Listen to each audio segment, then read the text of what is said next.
ይሄ እንግዲህ ፊቦናቺ ሲኩዌንስ የሚባል አንድ ጣሊያናዊ ማቴማቲሻን ምንድነው ጥንቸሎችን በማራበት ያመጣው ቁጥር አለ። ይሄውም ከጎልደን ሚን ጋር የተያያዘ ነው።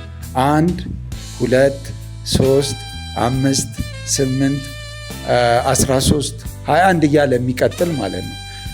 እንትኑም ሲኩዌንሱም ቀላል ነው ማለት ከባድ አይደለም። አንድ አለ አይደል? 1 ሲደመር 2 3 3 ሲደመር 2 5 3 ሲደመር 5 8 እንዲህ እያለ የሚቀጥል ነው እና የአፕል ሎጎ በሱ ሜቶዶሎጂ ነው የተሰራው። አሁን የትልቁ መስመር 13 ነው፣ ትልቁ ክብ ቀጥሎ ያለው 8 ነው። እንዲህ እያለ እስከ 1 ድረስ ይወርዳል። ተግባባን? እና እያንዳንዱ ኮርነር እዚህ ላይ የምታዩት ትልቁ ቦዲ ምንድነው የተሰራው ከ13 ነው።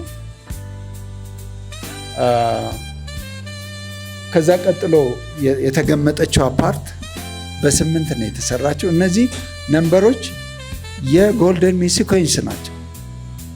ተግባባን? እና ይህን ሎጎ እኔ እርግጠኛ ነኝ ስታዩት ደስ ይላቸዋል አይደል? የሚያምራል አይደል?